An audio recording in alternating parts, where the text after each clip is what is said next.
ሰላም ሴት አለይኩም ነኝ ኡስታዝ። ስምንት ያለች ወይ አሁን ይሰማል? ያለሽ ምንድን ነው? እሺ አንቺ ነሽ ሻሃዳ መያዝ የምትፈልጊው? ላ እሺ የምልህ ከዚህ በፊት ክርስቲያን ነበርሽ አይደለ? አዎ። እሺ የምለውን ቃል አብረሽ እየተከተልሽ በይ። እሺ አሽሀዱ አሽሀዱ አላ አላህ ኢላሃ ኢላሃ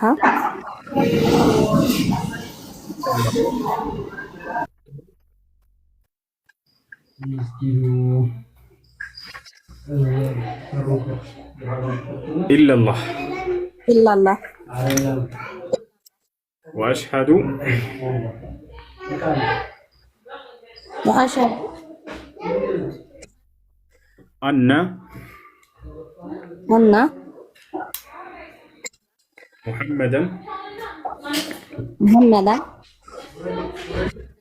ረሱሉላህ። ረሱሉላህ። ማሻአላህ ለአላህ ምስጋና ይገባ። ከዚህ በኋላ ሙስሊም ሆነሻል። አሁን ያልሽው ቃል የሸሃዳ ቃል ወይም የምስክር ቃል ይባላል። አንድ ሰው ወደ እስልምና ሃይማኖት ሲገባ ጊዜ የሚሰጥ የምስክር ቃል ነው። ትርጉሙ አሽሀዱ አን ላ ኢላሃ ኢለላህ ማለት እነሆ ከአላህ በስተቀር በእውነት የሚመለክ ሌላ አምላክ የለም ብዬ መሰክራለሁ ማለት ሲሆን፣ ወአሽሀዱ አነ ሙሐመድን ረሱሉላህ ማለት ደግሞ ሙሐመድም የአላህ መልእክተኛና ነብይ ናቸው ብዬ መሰክራለሁ ማለት ነው።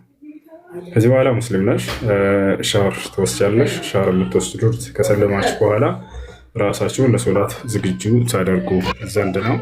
ከዚያም ንጹህ ልብስ በመልበስ ስለ ሶላት አሰጋገድ በመማር ከጓደኞችሽ ሶላት መስገድን ትጀምሪያለሽ። ትልቁ የአምልኮ ስርዓት ሶላት ነው። ከዚያ እስላማዊ ትምህርቶችን ተከታታይ ኢስላም ያዘሽን መፈጸም የሚከለክልሽን ነገር በቻልሽው አቅም በመራቅ በኢስላም ላይ ትኖሪያለሽ።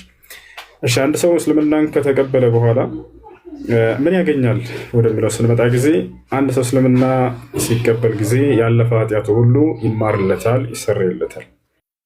ማን ነው የሚምርለት? አምላካችን አላህ ሱብሓነሁ ወተዓላ። ይህም በቁርአን ላይ ሲያረጋግጥ ምን አለ? ወኢኒ ለገፋሩ ሊመን ታበ ይላል። ወደ እኔ ለተመለሰ እኔ ምርለታለሁ ብሎ ቃል ገብቷል። በሌላ ቦታ ላይ በሱረቱል አንፋል ላይ ቁል ሊለዚነ ከፈሩ እየንተሁ ይግፈር ለሁም ማ ቀድ ሰለፍ ይላል። ሙሐመድ ሆይ ለእነዚያ ለካዱት በላቸው ካሉበት ክህደት ቢቆጠቡና ወደ እኔ ቢመለሱ ይማርላቸዋል ያለፈ ኃጢአታቸው ሁሉ እያለ ይናገራል። ነቢያችን ሰለላሁ ዐለይሂ ወሰለም ይህን ሲናገሩ ሐዲስ ላይ አልኢስላም የጅቡ ማ ቀብለሁ አሉ። እስልምና ከእርሱ በፊት ያለን ኃጢአት ያስተሰርያል፣ ያስምራል ብለው ተናግረዋል። ያ ማለት ሲሰልም ጊዜ ሰውዬ ያለፈ ኃጢአቱ ይማርለታል። ይህ የሚያሳየው አምላካችን አላህ ሱብሓነሁ ወተዓላ ምን ያክል ባሪያዎቹ እንደሚወዳቸው ነው፣ እንደሚያዝንላቸው ነው። ወደ እርሱ ከተመለሱ ያለፈ ስህተታቸውን እያወቀው አያስብባቸውም፣ ይቅር ይላቸዋል። ይህ ነው። ሌላው በቀጣዩ ዓለምስ ምን ተስፋ አለው? ሙስሊም ለሆነ ሰው እስልምና ለተቀበለ ሰው ተስፋ ተሰጥቶታል ወይ ከአምላኩ ከአላህ ዘንድ ከተባለ አዎ፣ አምላክ አላህ ለሰለሙ ሰዎች ገነት የሚያስገባቸው ቃል ገብቷል። በቁርአን ላይ ሲናገር ምን አለ? አለዚነ አመኑ ቢአያቲና ወካኑ ሙስሊሚን ኡድኹሉል ጀና ይላል። እነዚያ በአናቅጾች ያመኑና ሙስሊም የሆኑትን ገነትን ግቡ ነው የምላቸው ብሏል።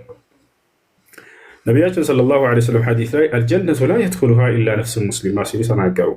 ገነትን ሙስሊም ነፍስ እንጂ ሌላ ማንም አይገባባትም ብለው ቃል በቃል ተናግረዋል ማለት ነው። ሙስሊሞች የገነት እንደሚሆኑ ቃል በቃል ብስራትን ሰጥተዋል። አላህ ሱብሓነሁ ወተዓላ በቁርአን ላይ እንደተናገረው።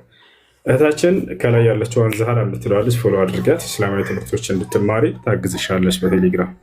ማንኛውም እስልምና ተቀብሎ ትምህርት ያልጀመረ ከላይ ዛህራን ፎሎ አድርጓትና ለወንዶችም ለሴቶችም የራሳቸው ግሩፕ አላቸው ያስገባቸዋል ወደዚህ። ስምሽ ምን ነበር?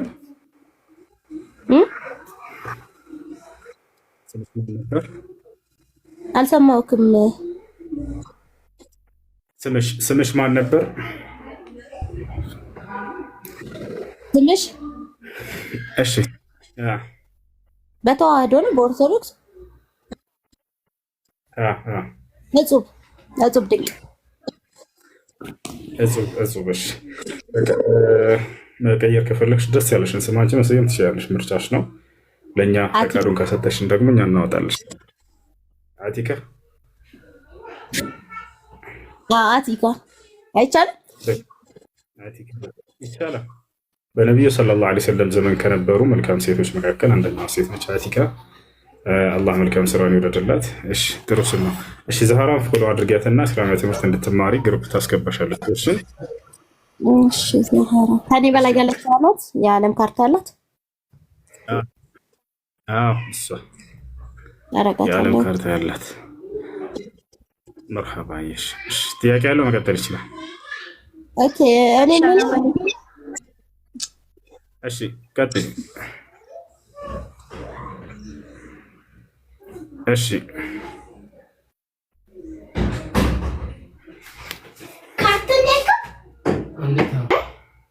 መቀመጫው ላይ አገኘሽ? እሺ ጥያቄ አለ?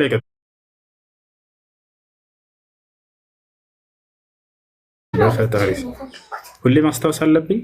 አድሚኖች በቃ እናንተ ታብ አድርጉ። አድሚን የተደረጋችሁ ከሆነ በቃ ታብ እንድታደርጉ ነው። እሺ ከዚህ በኋላ ታብ አድርጉ የሚል ቃል ቅድም ነበረ። ምን አልሽኝ? ምናምን ብላ ነበረ። እሱ እንዴት ነው ያላል? ለምሳሌ ሙስሊም ጓደኛ አለችሽ አብራሽ በአካል ስራ ቦታ የምታገኛት ነው? የለም። በቃ ዛህራ ታስተምርሻለች። ከላይ ያለችዋ ልጅ ፎሎ አድርጊያትና ከሶላት ጀምራ ሁሉን ታስተምርሻለች ኢንሻአላህ።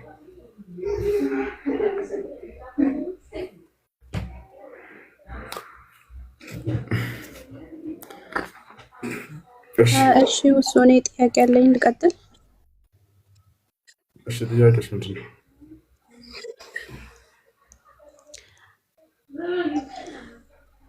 ይሰማል?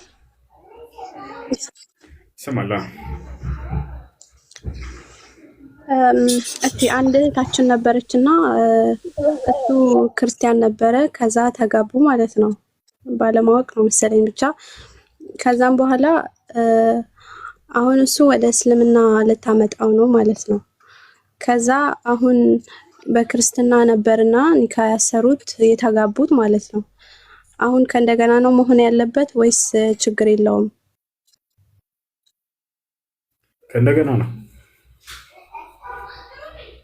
እንደገና እንደ አዲስ ኒካ ማድረግ አለባቸው?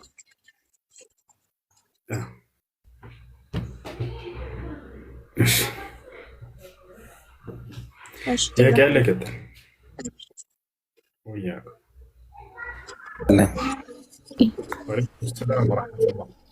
እሺ ጥያቄሽ ምንድን ነው? ልትቀጥል? አልሐምዱሊላህ ደህና ነኝ። ጥያቄ እህቴ ነበረችና ባሏ ጋር ተጣልታ ነበርና ማለት ነው። እናም ጌጣጌጧንና ቤት ያለውን ነገር ሁሉም ወስዷልና ከፈለግሽ ጠይቂ ብሏን ነበርና ኒካውን ስጠይቀው አልፈታሽም ማለት ግን ጌጣጌጡንም ልብሷን ሁሉንም ወስዷል። እንዴት ነው ኒካው እንዴት ይታያል? እየኖሩ ነበር ወይንስ ገና ኒካ ስረው ህይወትን አልጀመሩም? ጀምረዋል። ህይወትማ ጀምረዋል። እሺ ፍቺው ከሱ ነው የመጣው ከሷ? ከሱ ነው የመጣው። ወርቁንም ሁሉንም አስቀምጫላት አስቀምጣለች። አይቻልም፣ መውሰድ አይችልም። አላህ ቃል በቃል በቁርአን ላይ እሱን ከልክሏል። በሱረት ኒሳ ላይ ሲናገር ወኢን አረድቱም እስቲብዳለ ዘውጅን መካነ ዘውጅን ወአተይቱም ኢሕዳሁነ ቂንጣራን ፈላ ተእኹዙ ሚንሁ ሸይአ አተእኹዙነሁ ቡህታናን ወኢስመን ሙቢና ወከይፈ ተእኹዙነሁ ወቀድ አፍዳ በዕዱኩም ኢላ በዕድ ወአኸዝነ ሚንኩም ሚሳቀን ገሊዛ ይላል። አላህ ስብሐነሁ ወተዓላ ምን አለ? አንዲትን ሴት ፈታችሁ ሌላ ሴት ማግባት ብትፈልጉ ለመጀመሪያዋ ሴት የሰጣችኋት ጌጣጌጥ ገንዘብ ካለ ቅንጣት እንዳትቀበሏት፣ እንዳትይዙባት፣ እንዳትወስዱባት ብሎ ተናግሯል። ይህን ከወሰዳችሁ በጣም ከባድ ኃጢአትን እንዳደረጋችሁ ብሎ አላህ ስብሐነሁ ወተዓላ አስጠንቅቋል። ስለዚህ አንድ ሰው አብራው የኖረችውን ሴት በሚፈታ ጊዜ በፍጹም የሰጣትን ጸጋ ሊቀበላት አይገባም። ጌጣጌጥም ሆኖ ገንዘብም እንዳውም መስጠት አለበት ካለው ሀብት ሰውየው ሀብታም ከሆነ። አላህ በቁርአን ላይ ይህን ሲናገርላቸው ለሴቶች ምን አለ? ወሊልሙጠለቃት መታዑን ቢልማዕሩፍ ሐቀን ዐለል ሙተቂን ይላል። ለተፈቱ ሴቶች በተገቢው መንገድ ካለው ጸጋ መጠቀሚያ ሊሰጣቸው ይገባል የፈታት ባል ብሎ ተናግሯል። ይህ እኔን በሚፈሩ ሰዎች ላይ ግዴታ ነው ብሏል። ባትፈራም አላህን መስጠት አለብህ፣ ግዴታ ነው። እሺ ይበልጥ ከማንም በላይ ህጉን የሚፈጽሙት አላህን የሚፈሩ ሰዎች መሆናቸውን ለመግለጽ ነው እንጂ አንቀጹ ሰውየው አላህን ስላልፈራ መስጠት አይጠበቅበትም ማለት አይደለም። ስለዚህ እንዳውም ካለው ገንዘብ ሊጨምርላትና ሊሰጣት ይገባል እንጂ ያንን ወርቋን ቅንጣት ሊቀማት ሊቀበላት አይገባም። ሐራም ነው፣ ክልክል ነው። አይ ግን እኮ ማለት ኒካውን አወርድልሻለሁ ነው ያላትና ኒካው አልወረደም ገና ነው። እንዴት ይታያል? ኒካው ይበላሻል። አሁን ኒካ አይወርድም። እኔ አወርድልሻለሁ የሚለው ቃል ኒካን አያወርድም። ወደፊት ለማድረግ ያሰበውን ያቀደውን እየተናገረ እንጂ ፍችን እያስከሰተ አይደለም። ግን ቢፈታት ይሄ ሰውዬ ምንም ነገር ከእርሷ መቀበል አይችልም። ባይፈታትም ራሱ አንድ ሰው የሰጠውን ጸጋ መቀበል አይችልም በፍጹም። አይደለም ለሚስቱ ለማንም ሰው ቢሆን አንዴ ሰጥቶ ከእጁ የወጣውን ነገር መመለስ አይቻልም፣ ክልክል ነው። ነብዩ ሰለላሁ ዐለይሂ ወሰለም ይሄን ልክ የተፋችሁትን አክታ መልሳችሁ የመብላት ያክል አጸያፊ ነው የሰጣችሁትን ስጦታ መመለስ ብለው ተናግረዋል። ቃል ነብዩ ሰለላሁ ዐለይሂ ወሰለም አልዓኢድ ፊ ሂበቲሂ ከለዚ የእኩል ቀይዐሁ ከማ ቃለ ነብዩ ሰለላሁ ዐለይሂ ወሰለም የሰጠውን ስጦታ አምጡ ብሎ የሚመልስ ሰው የተፋውን አክታ መልሶ እንደ መብላት ያክል አስቀያሚ ነው ብለው ተናግረዋል። አይጠይቅም ነው አይደለም ሚስትህን ለሌላም ሰው ራሱ። እሺ ጥያቄ አለ ከት እሱ የኔ ጥያቄ ሰላም አለይኩም ጥያቄ ነው። ዘካን በተመለከተ ከሷ ቀጥ ልጅ እንዴት ነው የሚወደው ያኖራል ልጅ እንከሰዚ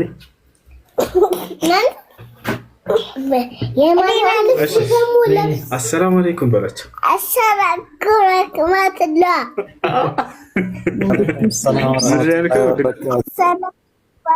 ወአለይኩም ሰላም ወራህመቱላሂ ወበረካቱ። ሐቢቢ ወዳችኋለሁ በላቸው። ወዳችኋለሁ በላቸው። እንወድሃለን፣ እኛም እንወድሃለን። አላህ ይወደደ የኔ አባት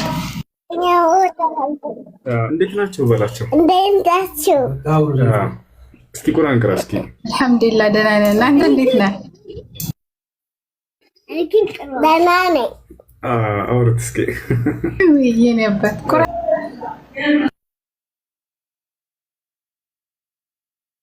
ኮፒ ሊንክ አድርጉ፣ ታብ አድርጉ፣ ታቡን አታቋርጡ።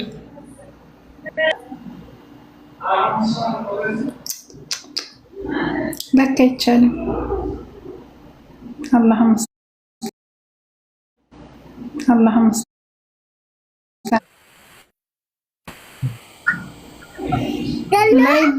ላይቭ ይዘጋን ህፃን ልጅ እያሉ ነው። ህፃን ልጅ ላይቭ ይዘጋብሃል።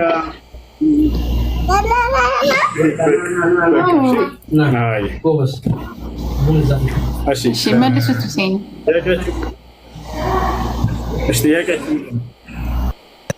እሱ ጥያቄ ነበር። ልቀጥል። ዘካተል ማል በሸቀጣ ሸቀጥ ላይ ሲወጣ እቃ በመጣበት ነው ወይስ አሁን ላይ በሚሸጥበት ዋጋ ነው?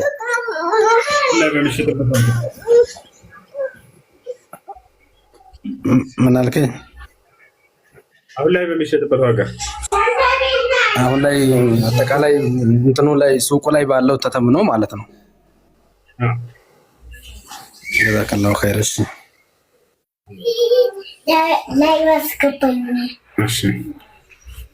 እሺ ጥያቄያችሁን ቀጥሉ ልጆች። ጥያቄ ከጨረስን እንውረድና ሌሎች ቦታ እንልቀቅላቸው። ይሰማል? ኡስታዝ ሰላም አለይኩም። ሰላም መግሪብ እና ኢሻን በአንድ ላይ ሰብስበው የሚሰገድበት ሁኔታዎች እስኪ። እኛ አካባቢ አንድ ሸህ ነበሩና ዝናብ ምናምን ከጣለ በቃ ሰብስበው ነው በጊዜ የሚሄዱት። እንዴት ይታያል?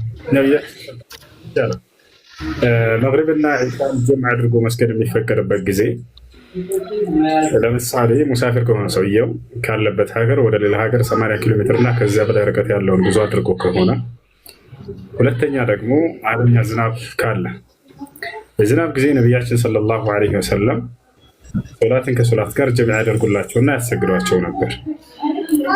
ያ ይቻላል።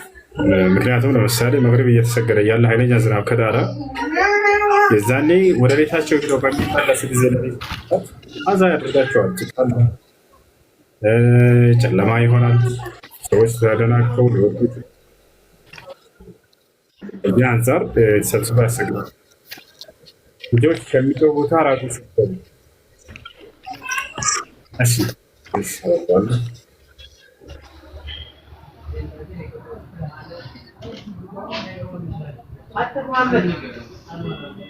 ሰላም አለይኩም መብራት የለም። እሺ ጥያቄ ከጨረሳችሁ አውርዳቸው። አድሚኖች የላችሁም? ጥያቄ ጠይቀው ከጨረሱ አውርዳቸውና ሌሎችን በተራ አስገባቸው። አንደኛ፣ ሁለተኛ የሚረብሽ ቦታ ከሆኑ ሚዩት አድርጓቸው ወይንም አውርዳቸው። አይ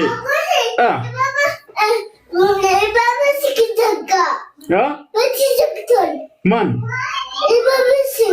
ወላሂ እሺ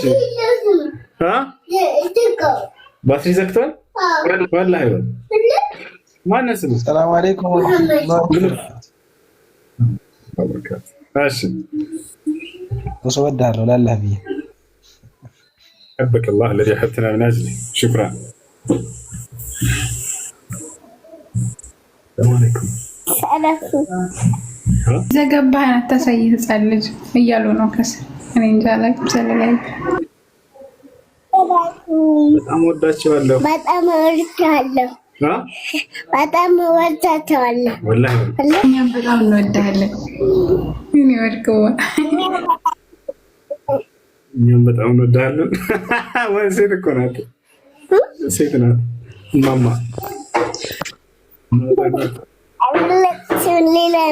እናትህ ማን ናት?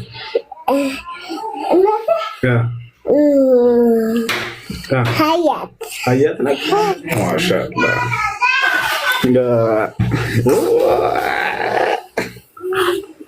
እሺ እዚህ ላድርግ። አሁን ጥያቄችን ቀጥሉሽ። ሰላም አለይኩም። አሰላሙ አለይኩም። ልጨርስ አንድ መርሐባ መርሐባ። እሺ ጨርስ። እና ለስራ የሰጠውን ብር አንድ ሰው ስላልመለሱለት በቃ የዘካ ብር ይሁን ብሎ ማለት ይችላል? አይሆንም። ያንን እንደሚመልሱለት እርግጠኛ ከሆነ ያንን አስቦ ዘካ ያወጣለታል። እንዳውም እንደማይመልሱለት እርግጠኛ ከሆነ ከተካደ ዘካ የለበትም። ያንን አንመልስም ያሉትን ግን የዘካ ብር ብሎ አስቦ በዛው ይሄ አይሆንም አይቻልም። ጀዛከላህ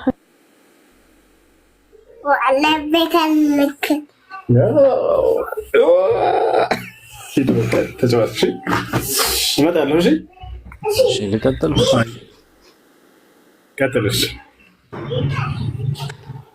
بعد السلام عليكم ورحمة الله وبركاته. ትንሽ ፊቅህ ነክ ነገር ናትና በነብዩ ሰለላሁ ዐለይሂ ወሰለም ጊዜ ይሄ ምንድነው የነጃሳ አወጋገድ ምናምን ወይም ደግሞ የልብስ እጥበት ከይፍያው እንዴት ነበር? አሁን በአራቱ መዝሐቦች አሉ። ሻፊዒ እንዴት ነው የምታጥቡት? ውሃ ከላይ ያፈሳቸው ምናምን ይላል። ትንሽ ስለተቸገርኩ ነው። እስቲ በደንብ አብራራልኝ። ሁለት የእስቲንጃ አደራረግ ወይም ነጃሳን የማስወገጃ መንገዶች አሉ። ኢስቲጅማር እና ኢስቲንጃ የሚባሉ ባጭሩ ነቢያችን ሰለላሁ ዐለይሂ ወሰለም ያስተማሯቸው። ኢስቲጅማር ብሎ ማለት በደረቅ ነገራቶች ሁለቱ መጸዳጃ ክፍሎችን ከተጸዳዳ በኋላ ሰውየው የሚያጠራበት በደረቅ ነገራቶች በነብዩ ሰለላሁ ዐለይሂ ወሰለም ጊዜ ድንጋይና ቅጠል ነበሩ። በእነዚህ ነገራቶች ነው እዛ ተጫዋቱ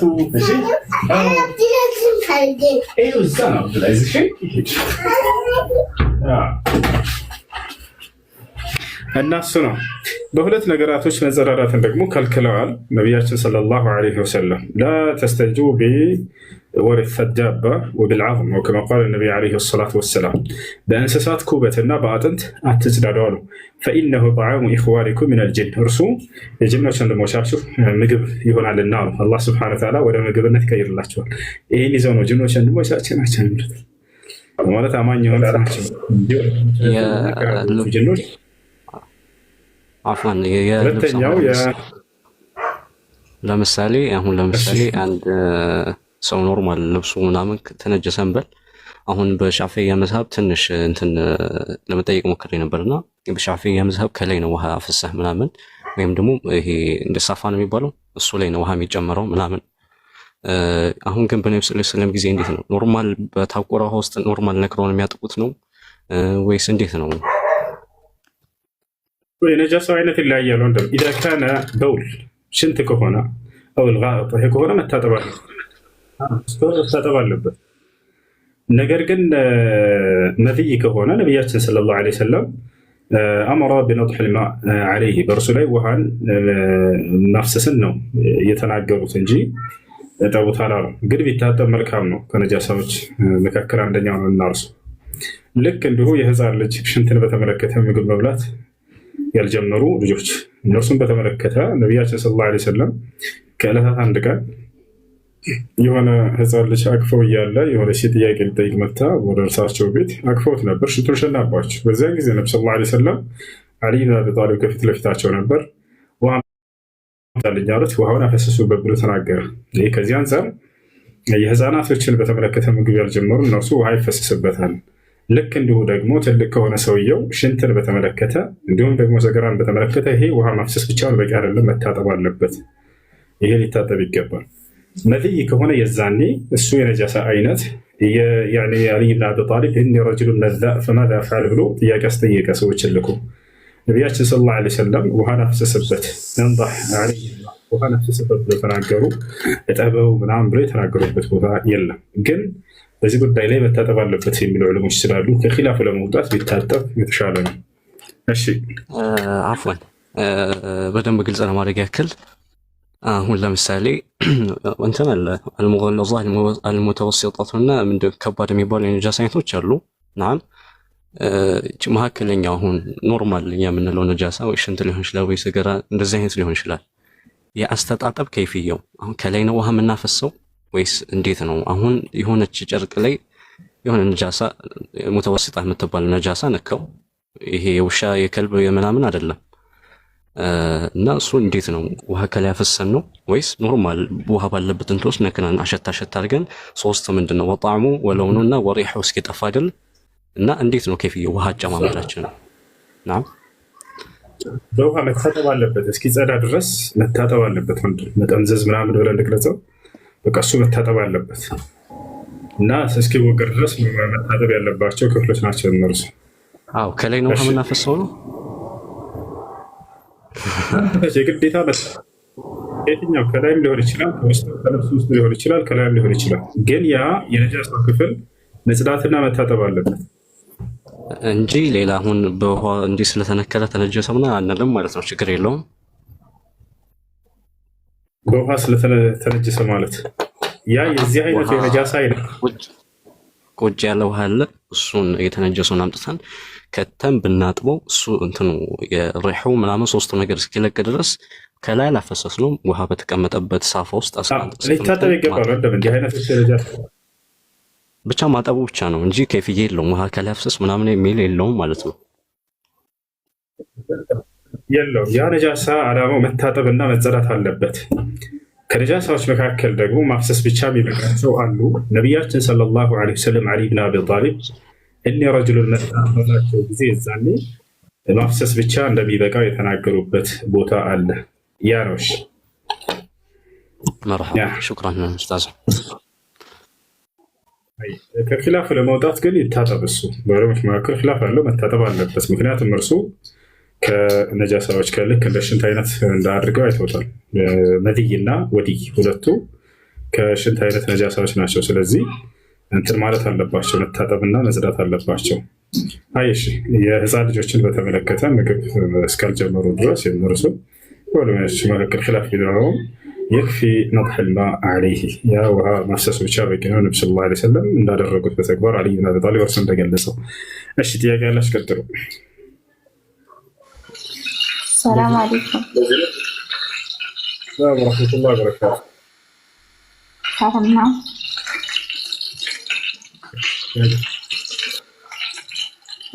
ጥያቄ ነበረኝ። እሱ ጥያቄ ከባለቤቴ ጋር ተራቂናት ገበያለሽ። ፊዮሪና ሰላም ፊዮሪና አለሽ? ፊዮሪና ነው የሚለው። እሺ ጥያቄ አለ? ይቀጥል።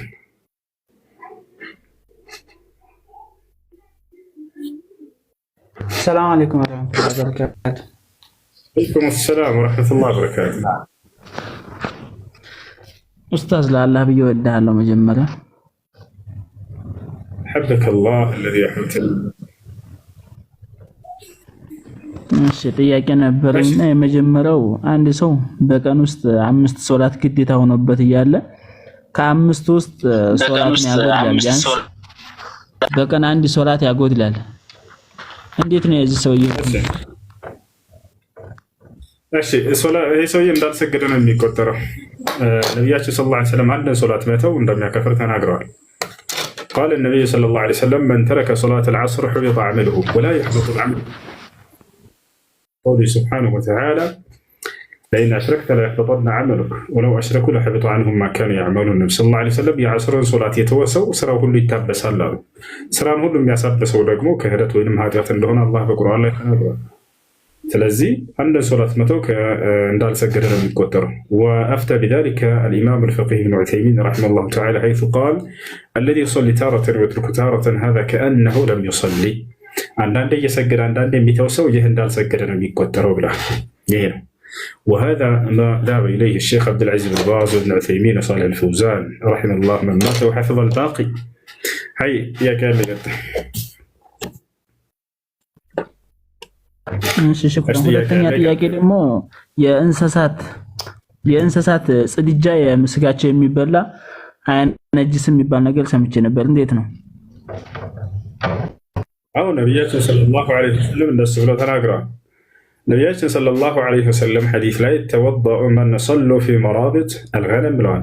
በፍየል ጋጥ ውስጥ ስገዱ ከፈለጋችሁ ብለዋል። ከዚህ ዘው ዑለሞች እንደማይነጅስ ተናግረዋል።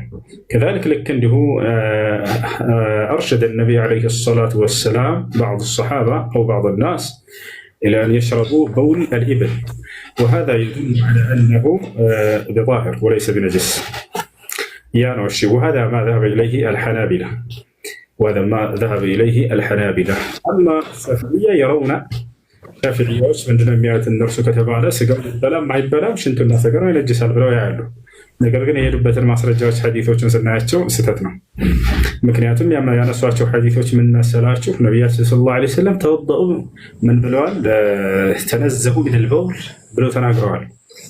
ከሽንት ተጽዳዱ ብለው ተናግረዋል። ስለዚህ ሽንት ከተባለ ስጋው ይበላም አይበላም እንደሚነጅስ ያሳያል ብለው ተናገሩ። ላ እርሱ የተናገሩት ስለ ሰው ሽንት ነው የምንላቸው። ምክንያቱም ሐዲሱን ቀጥሉትና ጨርሱት። ሐዲሱን ስናየው ጊዜ ነብዩ ሰለላሁ ዐለይሂ ወሰለም ምንድን ነው ያሉት? ተነዘሁ ሚነል በውል ፈኢነ ዐመተ ዐዛብል ቁብር ሚነል በውል አሉ። ከሽንት በአግባቡ ተጽዳዱ። አብዛኛው የቀብር ቅጣት ከሽንት በአግባቡ ባለመጽዳዳት ምክንያት ነውና አሉ። ታዲያ ስለ የትኛው ሽንት እየተናገሩ ይመስላችኋል ልጆች? ስለ እንስሳት? ላ የቀብር ቅጣት እንስሳት ላይ አለ የለም። ስለዚህ እየተናገሩ ያሉት ስለ ሰው ነው። ከዚህ ዘው ነው ሐነቢላዎች ስጋው የማይበላ ከሆነ የማንኛውም የእርሱን በተለጀስ ብለው የተናገሩት ማለት ነው። እሺ እና ነቢያችን ሰለላሁ ዐለይሂ ወሰለም የፍየል ጋጥ ውስጥ ስገዱ ሲሉ ስጋው የሚበላ ነው እና ሽንቱ እንደማይነጅስ፣ ከዚሁ አንጻር ደግሞ ስጋው የማይበላ ከሆነ ሽንቱ እንደሚነጅስ ተናግረዋል ማለት ነው። ይህን ይመስላል። ጀዛከላሁ ኸይር። ጨርሻለሁ። ሰላም አለይኩም። ወአለይኩም ሰላም ወረሕመቱላሂ ወበረካቱ። ሰላም ናቸው? አልሐምዱሊላህ። እሺ እንትን ዑምራ ሲሰራ ማለት ነው መቃሙ ኢብራሂምን በእጅ ምናምን ነክቶ ምናምን ብዙ ሰው ይስማል እና እንዴት ይታያል? እና ደግሞ ሶፋ መርዋ ላይ ስጨርስ 2 ረካ አለ እንዴ? እሺ የመጀመሪያው መቃሙ ኢብራሂምን እየሄዱ መሳምና በዚያ በረከትን መፈለግ ይሄ ቢድዓ ነው። هذا من البدع الذي احدثه الناس ሰዎች የፈጠሩት አዲስ መጤ ፈጠራ የሆነ ቢድዓ ነው። እንደሱ አልተባለም። ነብዩ ሰለላሁ ዐለይሂ ወሰለም حجر الأسود النبر كان يقبل حجر الأسود. الدليل على ذلك قول رضي الله عنه حيث قال والله إننا نعلم أنك حجر لا تضر ولا تنفع ولولا أني رأيت رسول الله صلى الله عليه وسلم يقبلك ما قبلتك أبدا أو كما قال رضي الله عنه. ነቢያችን ዑመር ብን አልኸጣብ ምን አለ? ወደ ሐጀሩል አስወድ ጋር ሄደና ከሳመው በኋላ በህዝብ መካከል ወላሂ አንተ ምንም የማትጠቅም የማትጎዳ ድንጋይ መሆንህን አውቃለሁኝ አለ። ነገር ግን የአላህ መልክተኛ ነቢ ሰለላሁ ዐለይሂ ወሰለም ሲስሙህ ባላይ ኑሮ ባልሳምኩ ነበር አለ። ስለዚህ እርሱን ነው የሳሙት። መቃሙ ኢብራሂምን ነቢያችን ሰለላሁ ዐለይሂ ወሰለም አልሳሙት። አላህ ስብሐነ ወተዓላ በእርሱ አጠገብ ግን እንድንሰግድ ደንግጎልናል። ዑምራም ሆነ ሐጅ ከጨረሳችሁ እየፈጸማችሁ እያላችሁ ጠዋፉን ከጨረሳችሁ በኋላ አላህ ቁርአን ላይ ሲናገር ወተኺዙ ሚን መቃሚ ኢብራሂም ሙሰላ ይላል። በኢብራሂም መቆሚያ ቦታ ላይ መስገጃ ቦታ ያዙ ብሏል። እዚያ ቦታ ላይ መስገዱ ሱና ነው። ያ ነው። ሌላኛው መቃሙ ኢብራሂም ማን እንትን ካላችሁ የለም ስንትኖቹን ከሄዳችሁ በኋላ መስገድ የትለው ነገር ሶፋና መርዋ ያ አልተደነገገም። የለም ተዛልቀሽ ከዛ በኋላ ፀጉርን መላጨት ወይንም ማስቀነስ ነው የተደነገገው። ቀጥል አውጣት እንጂ አላህ ምናችሁ አመሰግናለሁ በጣም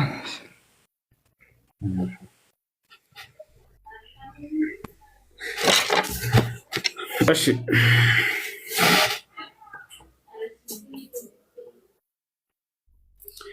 እሺ አድሚኖች ካላችሁ በደራ አስገባችሁ። መግባት የሚፈልግ ክርስቲያን ካለ 3 ቁጥር ይጻፉና መግባት ይችላል ማለት ነው።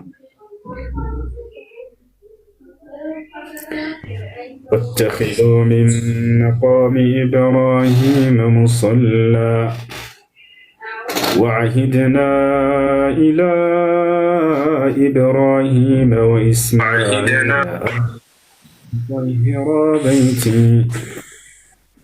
እሺ ጥያቄ አለ? ቀጥል። ሰላም አለይኩም። ወአለይኩም ሰላም ወራህመቱላሂ ወበረካቱ። ጥያቄዎች ነበሩኝ። እሺ ጥያቄሽ ምንድነው? የሰው ልጅ አሁን ኢስላምም ሆኖ ሐራም መሆኑን ሳያውቅ የትኛውንም ወንጀል ሰርቶ ግን ሐራም መሆኑ ካወቀ በኋላ ምንድነው ማድረግ ያለበት? እሺ ከዚያ ወንጀል ዳግም እንዳይወድቅ ዳግም እንዳይወድቅ በዚህ ከዚያ ወንጀል መጠንቀቅ ነው ያለበት። እሺ ሳያውቅ በፊት የሰራው እንደ ወንጀል ይቆጠርበታል ወይ ካልን ላ አይቆጠርበትም። አላህ ቃል በቃል በቁርአን ላይ ወለይሰ ዐለይኩም ጅናሑን ፊማ አኽጠእቱም ቢሂ ይላል። ሳታውቁ በሰራችሁ ስህተት ወንጀል የለባቸውም ብሎ ተናግሯል። ነገር ግን እያወቀ የሰራ ነው ወንጀል የሚቆጠርበት ወንጀል መሆኑን እያወቀ አይ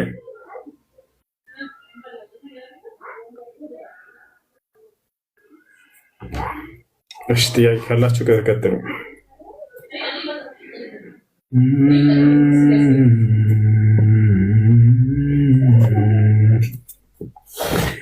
واتخذوا من مقام إبراهيم مصلى وعهدنا إلى إبراهيم وإسماعيل أن طهر بيتي. السلام عليكم ورحمة الله وبركاته. وعليكم السلام ورحمة الله وبركاته. نعم ሰላም ነው። አልሐምዱሊላህ። ለሰው ዘካ ሰጠሉ ብዬ ነግሬ ነበርና ከዛ ሳይሰጡ አሳለፉብኝ። አሁን እንዴት ነው የማደርገው? መስጠት አሁን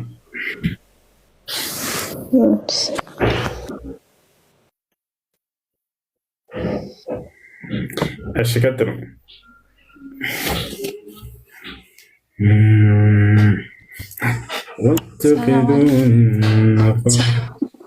ወአለይኩም ሰላም ወራህመቱላህ።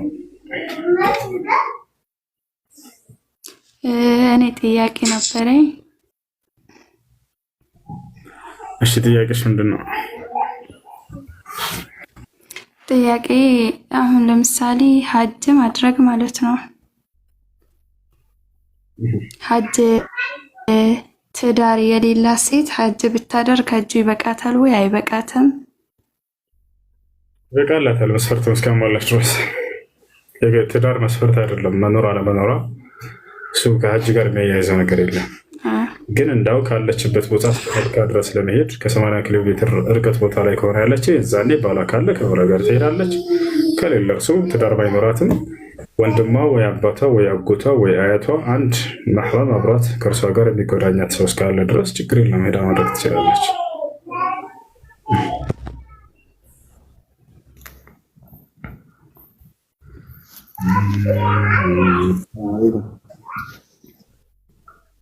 ሰላም ወራህመቱላህ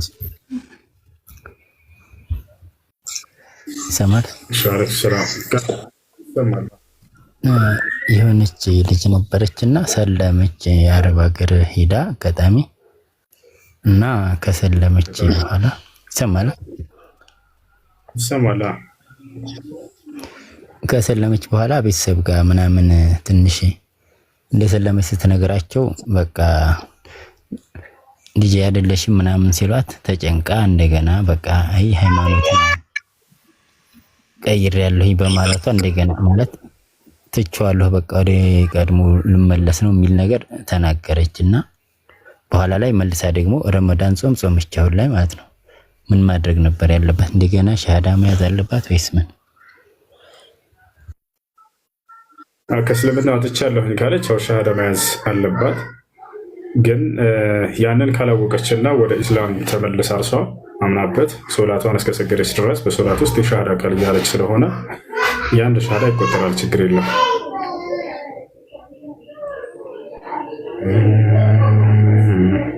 ሶላቷንም ረመዳኑን ጾማለች፣ ሶላትም ለዛው ማለት ነው። ችግር የለም፣ የአንድ ሻሃዳ ይቆጠራል።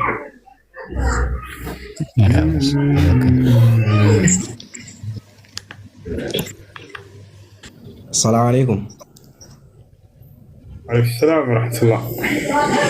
ሁሴን እንዴት ነህ? አልሐምዱሊላህ። ሰላም ነው? አልሐምዱሊላህ። የሆነ ነገር ልነግርህ ነበር። እሺ ከላይ ያለው አንዴ ይቀጥልና እንትን ትላለህ። ሰላም እንዴት ነህ? ከላይ ያለው ወገናችን እሺ ይሰማል? ከላይ ያለው ልጅ ይሰማል? ክርስቲያኑ ልጅ አለህ ወይ? አንተ موجود معنا ولا አሎ ይሰማል? እስከዛሬ ኮሜንት ላይ ነበር ማውቀው አንገስት ላይ ገብተሃል። ተናንሳና ተናገር። አሎ هتسمع كلامي؟ እሺ ቀጥሉ። ሌሎቻችሁ ያዳምጡ። በቃ ይማር። እሺ ስማ ሰማኝ ነው? እሺ ቀጥሉ። እየሰማ አይደለም? እሺ ቀጥሉ። ሄሎ ይሰማችኋል ልጆች?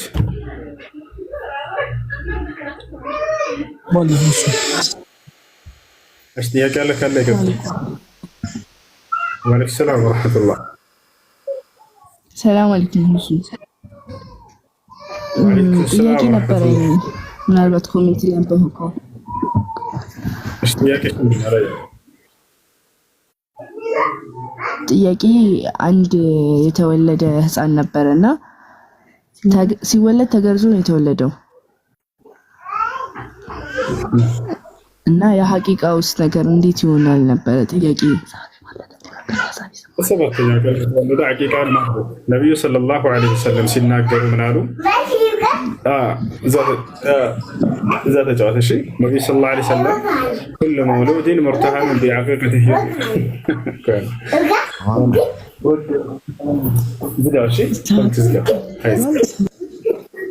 ነብዩ ሰለላሁ ዐለይሂ ወሰለም ምን አሉ? ሐዲስ ላይ ሲናገሩ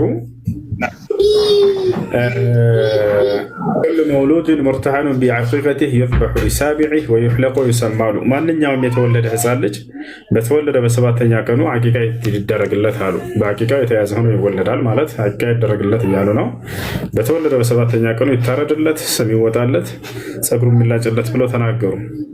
እና ስለዚህ ይህ ሰባተኛው ቀን ካለፈባችሁ ችግር የለውም። በ14ኛው ቀን ካልሆነ በ21ኛው ባስታወሳችሁበት ባወቃችሁበት ሰዓት ወይም በአቅማችሁ በቻለበት ሰዓት ትችላላችሁ።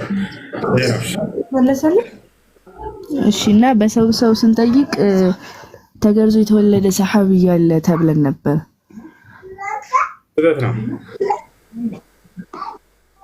ለዛም ሌላ ማይ እሺ ጀዛከላህ እሺ ጥያቄ ያለው ክርስቲያን ካለ መቀጠል ይችላል። አስቀድማቸው ዲኖ ሙስሊም ነው ክርስቲያን?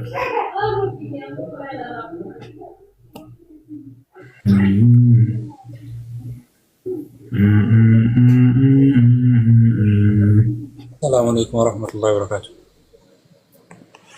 ወአለይኩም ሰላም ወራህመቱላሂ ወበረካቱ። አንድ ጥያቄ ነበረኝ።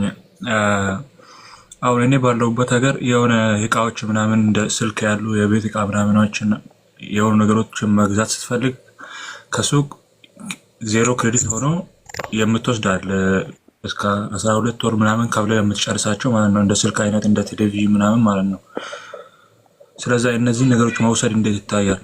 ግን ስትከፍለ ስትጨርስ ትንሽ የሆነ አሁን ዋጋው 1000 ከሆነ ስትጨርስ ምክንያቱም በየወሩ ስትከፍል የሆነ ትንሽ የሚጨምር ነገር አለ 1100 ምናምን ትከፍላለህ። የመጀመሪያ ይነገራል። ስለዚህ እንደዚህ አይነት ነገሮችን መውሰድ ምናምን እንዴት ይታያል? ابن تيمين هذا بيع وشراء ብሎ አሁን ላይ ከገዛኸኝ 1000 ብር እሸጥልሃለሁ አለህና ከአንድ ዓመት በኋላ ከሆነ ግን የምትከፍለው 1500 ብር አድርጌ ነው የምሸጠው አለ። አንተ ተስማምተህ ያንን ከገዛ ይሄ ችግር የለውም መግዛትና መሸጥ ነው፣ በይዕ ወሽራ እንደሆነ ተናግረዋል። ነገር ግን ከዚያ በኋላ ከቆየ እየወለደ ይሄዳል የሚል መስፈርት ካስቀመጠብህ ዛኔ አይቻልም። እሺ ግን አንድ ወር ሳትከፍል ዘለልክ የሚጨመር ነገር አለ፣ ምክንያቱም ስላልከፈልክ። ያ ነገርስ እሱ አይሆንም፣ ወለድ ይሆናል ከዚያ በኋላ እንደሱ ከሆነ። ايوه استاذ بارك الله فيك. عندي سؤال باب النكاح. ሴት ልጅ አንዲት እህት አባቷ ካፊር ነው ያኔ ሙርተድ ነው፣ ሌሎቹም በአባት በኩል ያሉ ዘመዶች እንዳለ ካፊር ናቸው እና ኒካህ ማንን ይመለከታል? ተርቲቡን እንድትነግረኝ ነበር ኡስታዝ። ሴት ልጅ ከቤተሰቧ ወኪል ወይንም ወልይ ከሌላት ማነው ኒካህ የሚያስርላት? ቅደም ተከተሉ እንዴት ነው? ነቢያችን ሰለላሁ ዐለይሂ ወሰለም ሐዲስ ላይ ሲናገሩ ለዚህ መፍትሄ ሊመላ ወልይ ነው አሉ። ከቤተሰቧ ወኪል የሌላት ሴት የሸሪዓ ፍርድ ቤት ቃዲ ወይም መሪ እርሱ ወኪል ይሆናታል ብለው ተናግረዋል። ስለዚህ በአቅራቢያዋ የሚገኝ ሸሪዓ ፍርድ ቤት እዛ ሄደው መጋባት ይችላሉ። ከሌለስ በአካባቢያቸው ኒካህ በማሰር የሚታወቅ ቃዲ እርሱ ኒካህ ያስራል። ከሌለስ በአካባቢያቸው የሚገኝ የቁርአን መርከዝ ኃላፊ ወይም እስላማዊ ዩኒቨርሲቲ፣ እስላማዊ ኮሌጅ የእንዲህ አይነቶቹ ዋና ሙዲርና ኃላፊ እርሱ ኒካህ ያስራል። ያ ከሌለስ የዛኔ የመስጅድ ኢማም ኒካህ ማሰር ይችላል። ያ ከሌለስ ያ ከሌለ ማንኛውም ሙስሊም በአካባቢዋ የምታውቀው ሰው ሶላት የሚሰግድ በአላህ ላይ የማያጋራ እርሱ ውክልና ወስዶ ኒካህ ማሰር ይችላል ማለት ነው። እሺ الله فيك. يعني ولي كليلات شريعة فرد ቤት ይቀደማል ነው ኡስታዝ? الله عليك እንደሱ ብሏል። جزاك الله خير. أحسن الله إليك وجزاك الله خير الجزاء. إياكم.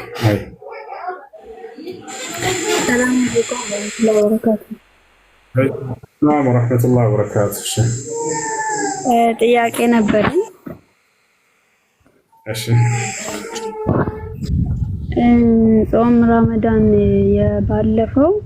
ያለፈው አመት እኔ ቀዳ ነበረኝና ሳልጾም ቀዳዬን ሳላወጣ ድጋሚ መጣብኝ። ምንድነው የሚጠበቅብኝ? ስለሚያመኝ ጨጓራ ነበር ያመመኝ፣ ማጾም አልቻልኩም። ምንድነው የሚጠበቅብኝ? እዚህ ቀዳ የምታወጪበት ጊዜ ስላላገኘሽ በህመም ምክንያት ነው ቀጣዩ ረመዳን ድረስ ያሳለፍሽው ማለት ነው አይደለ? አዎ። እንደሱ ከሆነ አሁን ቀዳ ማውጣት ብቻ ነው የሚጠበቅብሽ። ነቢያችን ሰለላሁ ዐለይሂ ወሰለም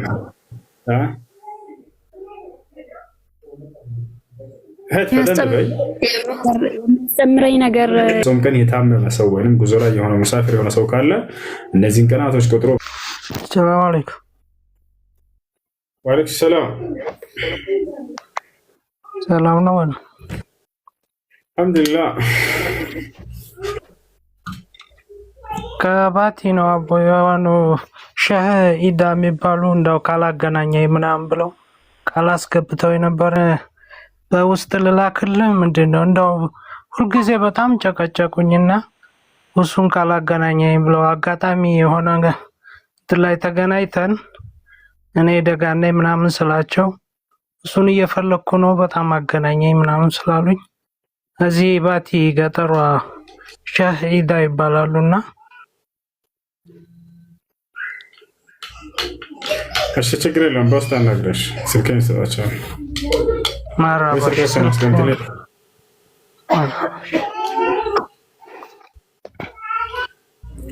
እሺ كاتب الدرس. السلام عليكم. وعليكم السلام.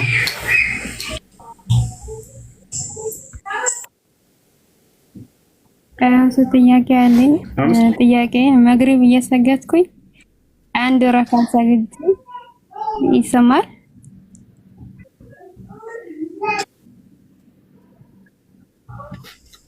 እሺ አንድ ረካ ሰግጄ ሳላውቅ አታህያት ሁለተኛ ሳልደግም ማለት ነው። ከዛ አታህያቱ አልኩኝና ጨርሼ አሁንም መልሼ ደገምኩኝና በሁለተኛ አታህያቱ አልኩኝ። እንዴት ነው የሚሆነው? አንደኛ ጥያቄ መግሪብ እየሰገድኩኝ መጀመሪያ ረካ እንዴት ታደረኩ መስሎኝ በአንደኛው አታህያቱ አልኩኝ ማለት ነው። ከዛ አሳወስኩኝና ተነስቼ አንድ ደግሜ አሁንም በድጋሚ አታህያቱ አልኩ ማለት ነው። ከዛስ በቃ ጨረስ ሶላቱ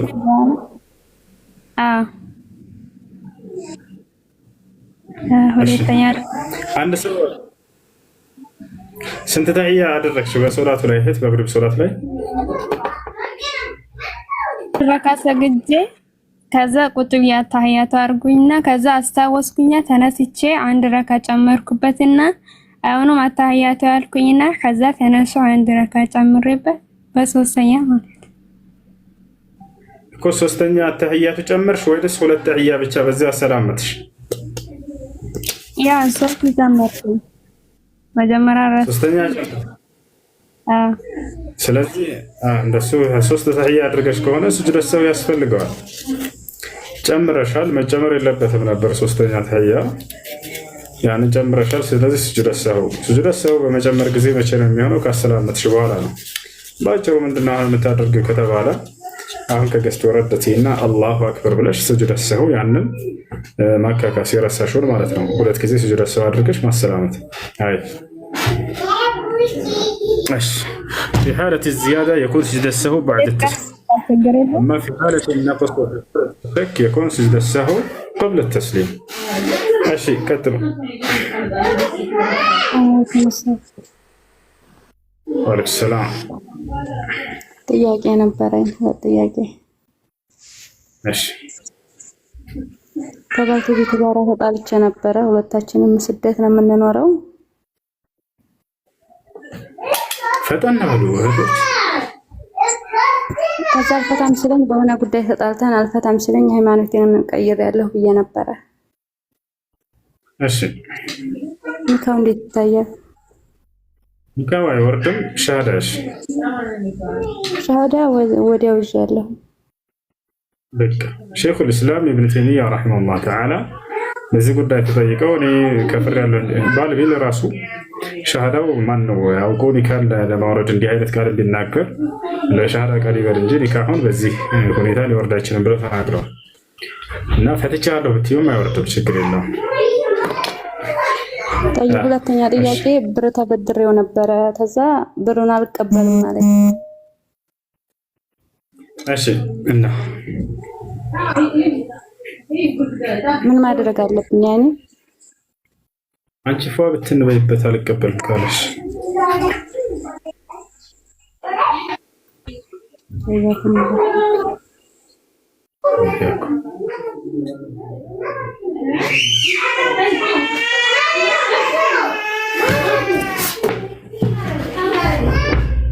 ሰላም አለይኩም።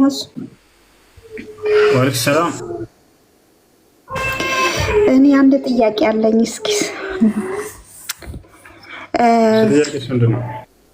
እሺ ጥያቄ የዚህ እንትን ካነበብኩት ላይ ግልጽ ስላልሆነልኝ የነብዩ መሐመድ ሰለላሁ ዐለይሂ ወሰለም ከሰባቱ ልጆች የኢብራሂም እናት ሌላ ናቸውና እንደ ስጦታ ተሰጥቷቸው እስኪ እሱን አብራራልኝ ባጭሩ። አመሰግናለሁ። ማርያ ከነቢዩ ሰለላሁ ዐለይሂ ወሰለም ሚስቶች መካከል አንደኛዋ ማርያ አልቅብጥያ ትባላለች። ማርያት አልቅብጥያ ነቢያችን ሰለላሁ ዐለይሂ ወሰለም ወደ ተለያዩ ሀገራት ደብዳቤን በሚያስልኩበት ጊዜ ወደ ኢስላም ጥሪ እያደረጉላቸው ለመንግስታቶች ወደ ሮማ፣ ወደ ኢትዮጵያ፣ ወደ ግብፅ ይልኩ ነበር። ወደ ግብፅ በላኩበት ጊዜ የግብፁ ንጉስ ሙቀውቂስ ይባላል። እርሱ ትክክለኛ የመጨረሻ ዘመን ነብይ ናቸው ብሎ መሰከረ። ክርስቲያን ነበር። የዛኔ በክርስቲያን መሪዎች ነበር የምትተዳደረው ሮማ፣ ግብፅ ምናምን እነ ሶሪያ ምናምን ሰሃቦች ናቸው ወደ ኢስላም የቀየሯቸው። አላህ ጀዛቸውን ይክፈላቸውና በዚያን ጊዜ ያ ሙቀውቂስ የተባለው ንጉስ አየና ደብዳቤያቸውን የነብዩ ሰለላሁ ዐለይሂ ወሰለምን ትክክለኛ የመጨረሻ ዘመን ነብይ በቃ ቃል የተገባው በነብያት አንደበት ራሱ ነው ብሎ አመነ፣ መሰከረ። ግን ይሄ ሰውዬ ምን አደረገ ከተባለ መጨረሻ ላይ እንዳው ስልጣኑ እንዳይነጠቅ ብሎ ፈርቶ ነብይ እንትን ወደ ኢስላም አልገባም አለ። ወደ ኢስላም አልገባም፣ ግን ሙሐመድ የላከውን ደብዳቤ በክብር ነው የማስቀምጠው አለ። ሌሎች መንግስታቶች የኪስራ ምናምን እንደዚህ የኢራን ምናምን መንግስታቶች የዛኔ ቀደውት ነበረ። አላህ ስብሐነሁ ወተዓላ ይህንን በቀደደው ጊዜ የኪስራው ንጉስ ወዲያው ነብዩ ሰለላሁ ዐለይሂ ወሰለም ዱዓ አድርገውበታል። ደብዳቤዎትን ቀደደው በተባሉ ጊዜ አላሁመ መዚቅ ሙልከሁ ከማ መዘቀ ሪሳለት ያሉ አምላክ ያላህ ሆይ ወደ እርሱ የላኩትን ደብዳቤ በመቅደዱ ምክንያት ስልጣኑንና ዙፋኑን ክደድ። አላህ ተቀበለ። ሰውዬ ወዲያው ሞተ። የሚገርም ወዲያው ሞተ። ስልጣኑም ወዲያው ረገፍግፍ አለ። የግብፁ ንጉስ እስከተባለ የግብፁ ንጉስ ክርስቲያን ነው፣ ሙቀውቂስ ይባላል። ትክክለኛ መጨረሻ ዘመን ነቢይ ቃል የተገባው እርሳቸው መሆናቸው ምንም ጥርጥር የለውም አለ። ግን እንዳልቀበል ስልጣን አለሁኝ ብሎ በፈርቶ ግብፁና የሮማው ንጉስ ወደ ሮሜ ሰዎች ነብዩ ሰለላሁ ዐለይሂ ወሰለም ደብዳቤ ልከው ነበር። የሮሜው ጳጳስ እስልምናን ተቀብሎ ነበረ። ንጉሱ ትክክለኛ ነቢይ መሆናቸውን አረጋግጦ ግን ስልጣኑን እንዳይነጥቁት ብሎ እርሱም ሳይቀበል ቀረ ኢስላምን። የእንትና አሁን ወደ ግብፁ ስንመጣ ጊዜ የወዳንች ጥያቄ ለነቢዩ ሰለላሁ ዐለይሂ ወሰለም ከአክብሮቱ የተነሳ ሁለት እህትማማች ሴቶችን በስጦታ መልክ አበረከተላቸው። የዛኔ ንጉሶች አንዱ ሌላውን ሲወድ ከሀገሪቱ ቆንጆ የተባሉትን ይልክና እነርሱን አግብቶ እንዲኖር ይጋብዟቸው ነበር። ነቢያችን ሰለላሁ ዐለይሂ ወሰለም ይህ ከተበረከተላቸው መካከል የኢትዮጵያ ንጉስ ኡሙ ሐቢባን የነብዩ ሰለላሁ ዐለይሂ ወሰለም ያጎታቸውን ልጅ እርሳቸውን ድሯቸዋል። ሙሉ ወጭ ችሎ ማለት ነው። ኡሙ ሐቢባ የነብዩ ሰለላሁ ዐለይሂ ወሰለም ሚስት የኢትዮጵያው ንጉስ ወደ ሀበሻ ስደት ከመጡት መካከል ነበረችና እርሷን እንድታገባት አንድ ባል ለሚስቱ የሚችለውን ወጭ ሙሉ ወጭ ችሏቸው ነጃሺ ድሯቸዋል። አላህ ጀዛውን ይክፈለው። በጣም ይወዷቸዋል፣ በጣም ያከብራቸዋል፣ በጣም ይወዱታል፣ ያከብሩታል። እርሳቸው በሞተ ጊዜ ነጃሺ ነብዩ ሰለላሁ ዐለይሂ ወሰለም እነሆ ማተ ልየውም ረጁሉን ሷሊሕ ፊ አርድ ልሐበሻ ቁሙ ፈሰሉ ዐላ አኺኩም አስሓባ ብለዋል። እነሆ ዛሬ በኢትዮጵያ ምድር ላይ በሐበሻ ምድር ላይ እጅግ በጣም ጻድቅና መልካም ሰው ሞቷልና ወንድማችን ነጃሺ በእርሱ ላይ ጸሎት እናድርግለት፣ ሶላት ልጋኢብ እንስገድበት ብለው ነብዩ ሰለላሁ ዐለይሂ ወሰለም ዱዓ አድርገውለታል። ጻድቅ ሰው ብለው ጠርተውታል። ረጁሉን ሷሊሕ በነብዩ ሰለላሁ ዐለይሂ ወሰለም ይሄ ምስክር ዝም ብሎ ከአላህ ሱብሓነሁ ወተዓላ የተሰጠ ምስክር ነው። እንደ አጠቃላይ ነጃሽ ማን ነው? ሙቀውቂስ የግብፁ ንጉስ ምን አደረገ? ለነብዩ ሰለላሁ ዐለይሂ ወሰለም ሁለት እህትማማቾችን ላከላቸው አግባቸው ብሎ። ነብዩ ሰለላሁ ዐለይሂ ወሰለም ደግሞ እህትማማች አላገባም ማለት። ምክንያቱም እህትማማችን በአንድ ጊዜ በአንድ ኒካህ መሰብሰብ አይቻልም። አላህ በቁርአን ላይ ከልክሏል። ወአን ተጅመዑ በይነ ልኡኽተይኒ ኢላ ማ ቀድ ሰለፍ ስላለ ሁለት እህትማማቾችን በአንድ ኒካህ ሰብስባችሁ ማኖር አይቻልም ብሏል አላህ። ስለዚህ ነብዩ ሰለላሁ ዐለይሂ ወሰለም ማርያ አልቅብጥያን አገቡ። እህቷንስ ሐሳን ብን ሳቢት የተባለው የነብዩ ሰለላሁ ዐለይሂ ወሰለም ሻዕር ገጣሚ የነበረው ሰሐባ እርሱ አገባት። ታዲያ ማርያ አልቅብጥያን እርሷ ከቁባቶቻቸው መካከል ናቸው ብለው የሚናገሩ ዕለሞች አሉ። ነገር ግን ከሚስቶቻቸው መካከል ነች ያሉም አሉ። ትክክለኛው ግን ስንመጣ ጊዜ ሚስቶቻቸው ናቸው የሚለው ነው እኔ የማምንበት። ምክንያቱም አገልጋይ ወይም ቁባት ብሎ የእነሱን አላህ ሱብሓነሁ ወተዓላ ባሪያዎችን አግቧቸው ብሎ የተናገሩ አግቧቸው ብሎ የቱጋ ከተባለ ሱረቱ ኒሳ ላይ ሲናገር አላህ ስብሐነሁ ወተዓላ ወመን ለም የስተጢዕ ሚንኩም ጠውለን አን የንኪሐ አልሙሕሰናት አልሙእሚናት ፈሚማ መለከት አይማኑኩም ሚን ፈተያቲኩም አልሙእሚናት ወላሁ አዕለሙ ቢኢማኒኩም በዕዱኩም ሚን በዕድ ፈንኪሑሁነ ቢኢዝኒ አህሊሂነ እያለ ይናገራል። አላህ አግቧቸው እያለ ነው የተናገረው። መህር አላቸው በስነ ስርዓት ያ ነው። እንደገና በክርስትና ላይ ሳለች ነው ወይ? ላ አይደለም። ኢስላምን ከተቀበለች በኋላ ነው። ነቢ ሰለላሁ ዐለይሂ ወሰለም ደዓ ኢለል ኢስላም ይላል በሲራ ላይ ወደ ኢስላም ጥሪ ያደረጉላት ፈአስለመት ወተዘወጀሃ ነቢ ሰለላሁ ዐለይሂ ወሰለም እስልምና ከተቀበለች በኋላ ነው። ይህ ነው የሆነው ነገር። ልክ እንዲሁ ከተማረኩ ባሪያዎች ካገቧት መካከል ሶፊያ ቢንት ሑየይ እርሷ ደግሞ አይሁድ ነበረች። እስልምና ነው መጀመሪያ ያቀረቡላት።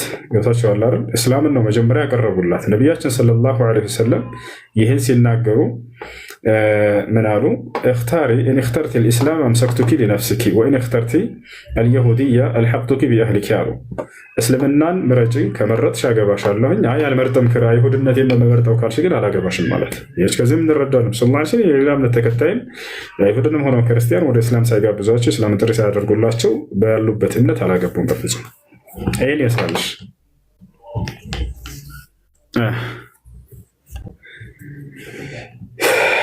ገብቶሻል? ሱሱ ነው የሚለው ስሟ። ልጆች ተቋርጧል እንዴ? ይሰማል እና ተረድቻለሁ። ሹክረን ወንድሜ፣ በደንብ ነው ያብራራው። እሺ አሰላሙ አለይኩም። መርሐባ። ጥያቄ አለ? ይቀጥል። ጥያቄ ያለው ይቀጥል። አሰላሙ አለይኩም። አይ መርሐባ። ይሰማ ነው ሰው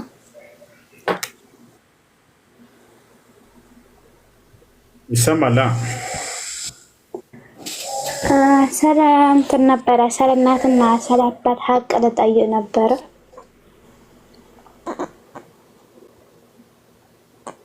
እሺ ማለት አሁን ኒካ ሳትታሰር የተወለደች ልጅ ነበረኝ ማለት ነው። እና በሀዲሱ ያ ኒካ ሳትታሰር የተወለደችው ልጅ በሀዲሱ አባቱ አይደለም፣ እንደገና ደግሞ የአባቷ ቤተሰቦቹ አይደለም። ብታገባ ኒካ ስታሰር በእናቷ ነው የሚሆነው የሚባል ነገር ሰምቼ ነበረ። እሺ ያለ ኒካህ ወይንም በዝሙት የተወለደች ልጅን አስመልክቶ በዑለሞች መካከል ሁለት ሀሳብ አለ። እርሱም ምንድነው? ግማሽ ዑለሞች ያ በዝሙት የወለደ ሰው የአባትነት መጠሪያ የሚል ነው። ምክንያቱም አንድ አባት ነው ሊባል የሚችለው ሸሪዓዊ የት አድርግ እንጂ ሸሪዓዊ በሆነ ኒካህ አድርጎ ሲወልድ ጊዜ ነው አባት ሊባል የሚችለው ይላሉ ነቢያችን ሰለላሁ ዐለይሂ ወሰለም ሐዲስ ላይ አልወለዱ ሊልፊራሽ ወሊልዓሂር አልሐጀር ብለዋልና ይላሉ። ይሄ አንደኛው አቋም ነው፣ የዑለሞች አቋም። አልወለዱ ሊልፊራሽ ልጅ ለአባቱ ነው። ያ ማለት ሸሪዓዊ ኒካህ አድርጎ በፍራሹ ላይ ለወለደ ሰው እንጂ ያለ ሸሪዓዊ ኒካህ የወለደ ሰው በዝሙት የወለደ እሱ አባት ሊባል አይችልም ብለው ተናግረዋል። ወሊልዓሂር አልሐጀር ያን በዝሙት የወለደ ሰው ይልቁንስ ፍርድ ነው የሚገባው እንጂ እሱ የአባትነት መጠሪያ አይደለም ብለው ተናግረዋል። ሌሎች ዑለሞች ደግሞ ምን አሉ? ያቺ ሴት ከአንድ ሰው ጋር ብቻ ከሆነ ያንን ዝሙት አድርጋ የወለደችው ልጅም ወይንም የወለደቻት ልጅቱን ያ ሰው ካመነ አባትነቱ ከተረጋገጠ እንደ አባት መጠራት ይቻላል ብለው ተናግረዋል። ከብዙ ሰዎች ጋር ከሆነ ነው ያ ሐዲስ የሚያስተባብለው አባትነቱን ብለው የተረዱ ዑለሞች አሉ። ስለዚህ ይሄ ነው ሸይኹል ኢስላም ተይሚያ ምናምን አቋም። ስለዚህ ከአንድ ሰው ጋር ከሆነ ያንን ስህተት አድርጋ ሴትየዋ የወለደችው ያ ሰው እንደ አባት መጠራት ይችላል፣ አባትነቱን ካመነና ከተረጋገጠ ነገር ማለት ነው። ይህን ይመስላል። ስለዚህ ያ ሰው ኒካህ ማሰር ይችላል፣ እሱም እንደ አባት ይቆጠራል። በዚህኛው በዑለሞች አቋም ከሄድን ማለት ነው። አይ ጥያቄ አለ? ቀጥል።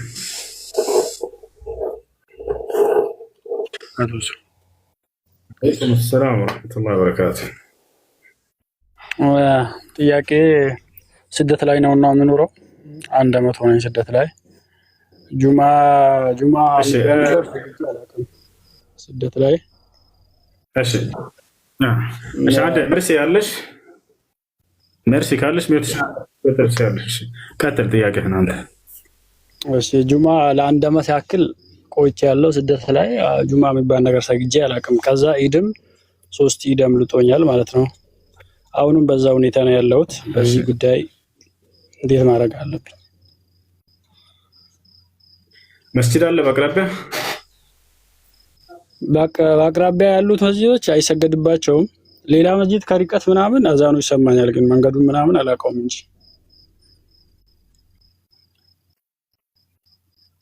ይሄን ፈልግና ያዛን ድምፅ እስከሰማህ ድረስ ቅርብ ከሆነ ሄደህ ስገድ እዛ። ነቢያችን ሰለላሁ ዐለይሂ ወሰለም መን ሰሚዐ ኒዳአ ፈለም የእቲ ኢለል መስጂድ ፈላ ሶላተ ለሁ ኢላ ሚን ዑዝር ብለዋል። ቂለ ምን ዑዝር ቃል አልመረዱ ወልኸውፍ። የአዛን ድምፅ ሰምቶ ወደ መስጂድ በመሄድ ሶላት አልጀማዓ ያልሰገደ ሰው ቤቱ ቢሰግድ ሶላት ቃል አልመረዱ ወልኸውፍ። የአዛን ድምፅ እስከሰማህ መስገድ አለብህ። አይ ያቀለ ቀጥል ያኔ ማለት መስጂዱ በጣም ርቀት አለው። ለምሳሌ ከተማ ስለሆነ ከኔ ነው ያለው ገጠር በረሃ ቦታ ነው።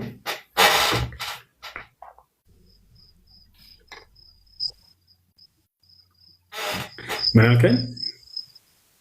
እኔ ያለሁት ገጠር በረሃ ቦታ ላይ ነው። መስጂዱ ያለው ከተማ ርቀት ነው። መንገዱን ምናምንም አላውቀውም ውስጥ በዛ ምክንያት የተነሳ ነው እኔም አልሄድኩት። በዚህ እንዴት ማድረግ እችላለሁ? እኮ ልድገመው ወንድም ወይ አለበለስክ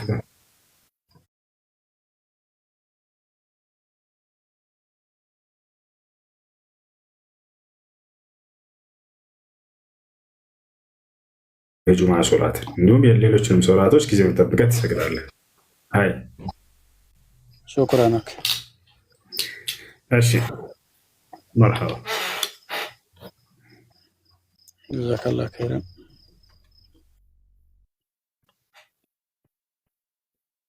እሺ ጥያቄ መልስ ጥያቄ አለሽ?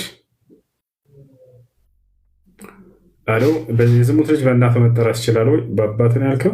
ስለስ በእናቱ መጠራት ይቻላል፣ ችግር የለም። በኒካህ ያልተወለደ ልጅ በእናቱ ሰላም አለይኩም። ወአለይኩም ሰላም ወራህመቱላህ። ሰላምቴ ነኝ። እንትን ነበር መጠየቅ የፈለግኩት የመጀመሪያ ነብይ ማን ነው? ነብይ አደም ነው ወይስ ኑህ ነው? አደም ነብይ ነው። ነቢያችን ሰለላሁ ዐለይሂ ወሰለም አደም ነብይ ነው ብለዋል። ሱኢለ ረሱላህ ሰለላሁ ዐለይሂ ወሰለም አደም ነው ያለው። እንዴ ለመለስላችሁ ማስረጃ ልስጣችሁ።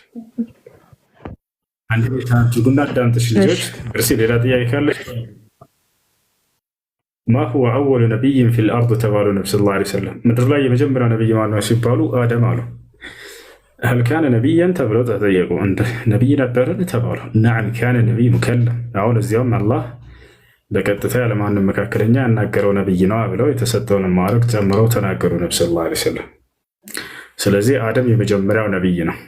እሺ ነብይነቱ ታዲያ ለማን ነው ከተባለ አንደኛ ራሱን በአምላክ ሕግና ስርዓት ያነጽ ዘንድ፣ ሁለተኛ ሚስት አለችው። አምላክ አላህ ለአንድ ሰው ቢሆን ነብይ ይልካል። ያ አንድ ሰው በአምላክ ሕግና ስርዓት ይሄድ ዘንድ ሚስቱ አለች። ከዛ አደም አለይሂ ሰላም በህይወት በኖረበት ዘመን የሚወልዳቸው ልጆች አሉ፣ የልጅ ልጆች አሉ። እነርሱንም በአምላክ ሕግና ስርዓት ይመራቸው ዘንድ ለዘሮቹ ተልኳል አደም አለይሂ ሰላም። አይ እሺ ጥያቄ ያላችሁ መቀጠል ትችላላችሁ። ሰላም አለይኩም። ወአለይኩም ሰላም ወራህመቱላህ። ጥያቄ አሁን እኛ ገና ሳንወለድ ከእናታችን ማህፀን እያለን ሁሉ ዕጣ ፈንታ ምናምን እዛ ጋር ነው አይደለ የምንሰጠው፣ እንዴት እንደምንኖር እንዴት እንደምንሞት እና ያ ሁሉ እየዛልኔ ከተወሰነልን አሁን ዱዓ ማድረጉ ማለት ምንድን ነው? ዱዓም እንደምታደርጊ ነው እንጂ የተጻፈው ዱዓ የግዴታ አድርጊ ተብሎ የተጻፈብሽ ነገር የለም። ተጽፏል ሲባል ጊዜ አንደኛ ልናውቅ የሚገባው ነገር አምላክ አላህ ሱብሓነሁ ወተዓላ የወደፊትን ሁሉ አዋቂ ነው እና ወደፊት በአንቺ ነፃ ምርጫ ፈቃድ የምትሰሪያቸውን ሁሉ ቀድሞ ስለሚያውቃቸው ያን ነው የጻፈው። እሺ እንድትሰሪ ሳይሆን የጻፈብሽ እንደምትሰሪ ቀድሞ ስለሚያውቀው ነው። ያን የምትሰሪው እርሱ ጫና አድርጎብሽ ወይንም ጽፎብሽ ሳይሆን አንቺ በራስሽ ነፃ ምርጫ ፍቃድ ነው። ለምሳሌ አሁን ገስት ገብተሻል። ገስት ስትገቢ ጊዜ አንቺ ነፃ ምርጫ ፍቃድሽን ተጠቅመሽ ነው ልጠይቀው ሁሴንን ገብቼ የሆነ ጥያቄ ብለሽ ነው ወይንስ አላህ ሂጅና ሁሴን ጋር ጠይቄ ብሎ አዞሽ ነው የመጣሽው? መርጠሽ ነው አይደለ? በራስሽ ይህን ግን ቀድሞ ገስት ገብተሽ እና እንደምትጠይቂ ቀድሞ አላህ ስብሐነሁ ወተዓላ ያውቅ ነበር? አያውቅም? ያውቃል አይደለ? ያውቃል። ያን የሚያውቀውን ነው የጻፈው ያሰፈረው። እንደምትገቢ ቀድሞ ያውቀዋል። እንድትገቢ ጽፎብሽ አስገድዶች ሳይሆን እንደምትገቢ በቅድመ እውቀቱ ውስጥ ስላለ ያን የጻፈው። ይህን ስንል ጊዜ ያለኛ ነፃ ምርጫ ፈቃድ በእኛ ላይ ያደረጋቸው ነገራቶች የለውም እያልኩኝ አይደለም። ለሁለት ይከፈላሉ። አላህ አንድ ነገር ጽፏል ሲባል ጊዜ አንደኛ ያለኛ ነፃ ምርጫ ፈቃድ የወሰነብን ነገራቶች አሉ፣ እንዲሆኑ የጻፋቸው ነገራቶች አሉ። ሁለተኛ ለእኛ ነፃ ምርጫ ፈቃዱን ትቶልናል፣ ግን እንደሚሆኑ ቀድሞ ስለሚያውቃቸው እነዚያን ጽፏቸዋል። ለምሳሌ ከተባለ ያለኛ ነፃ ምርጫ ፈቃድ በእርሱ ወስኖ የጻፈብን ነገራቶች አንቺ ሴት ልጅ እንድትሆኝ አላህ ስብሐነሁ ወተዓላ ይህን አስመርጦች ነው ሴት ወንድ ላድርግሽ ብሎ ወይንስ በራሱ ይህንን የጻፈብሽ እና የወሰነብሽ?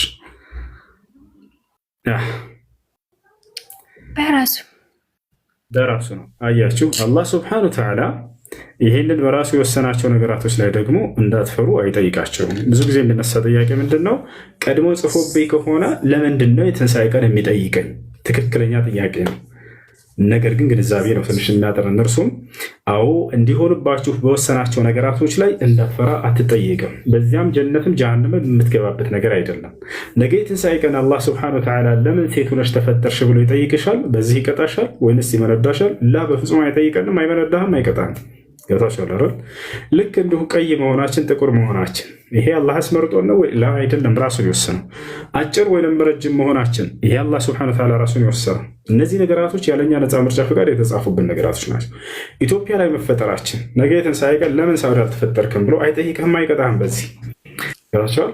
ከዘለቀና ከሸጊቶ መወለድሽ ከእናትና ከአባቶቻችሁ ማለት ነው። ያንንም ራሱን የወሰነው። ለምን ከእነዚህ ተወለዳችሁ ብሎ አላህ ስብሐነሁ ወተዓላ አይቀጣቸውም።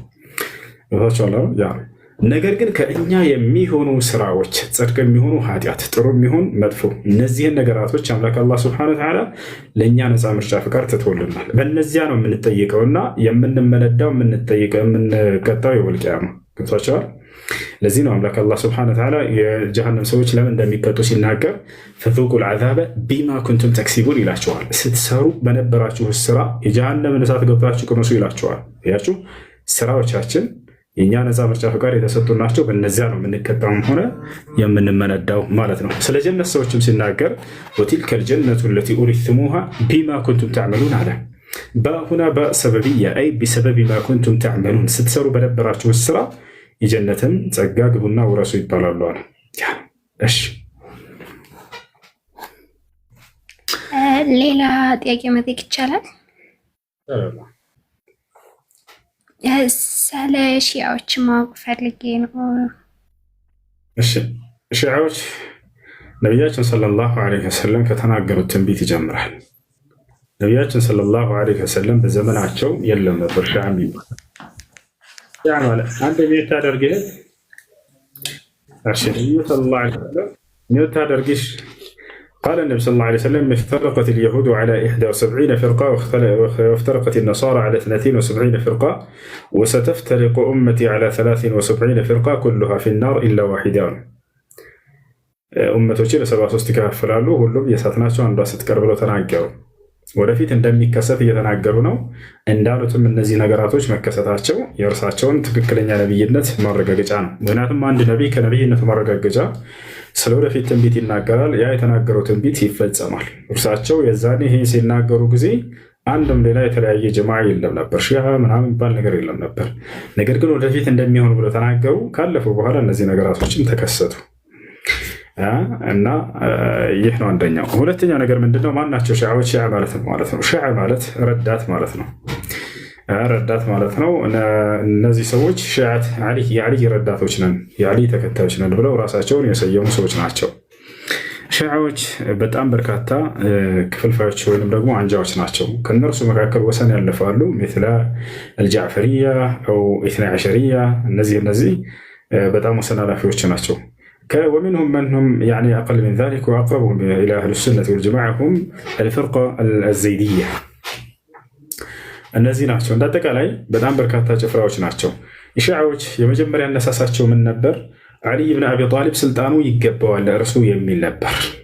ከአቡበክርና ከዑመር ከዑስማን ቀድሞ ዓሊ ነበር የሚገባው፣ ወይም ደግሞ እነርሱ በላጭ ናቸው ስልጣኑ ቢገባቸውም ለእነርሱ የሚሉም አንጃዎች አሉ።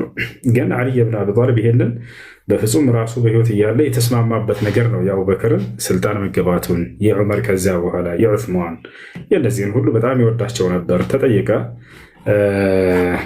ከዓሊ ብን አቢ ጣሊብ ልጆች መካከል አንደኛው ልጁ ማ ተቁሉ ፊ ሸይኸይን ተባለ። ሸይኻን አቡበክርና ዑመር ስለ እነርሱ ምን ትላለህ ሲባል ጊዜ ሺዓዎች ሲጠይቁት ራሳቸው ሁማ ወዚራ ጀዲ፣ እርሳቸው የአያቴ የነቢ ሰለላሁ ዐለይሂ ወሰለም ምርጥ የእርሳቸው አማካሪዎች ናቸው ብለው ተናግረዋል ማለት ነው። እንዳጠቃላይ እነዚህ ሰዎች ሺዓዎች የዛኔ ነው አነሳሳቸው። የዓሊ ረዳቶች ነን በሚል እርሱ ይገባዋል ስልጣኑ በሚል ተነሱ።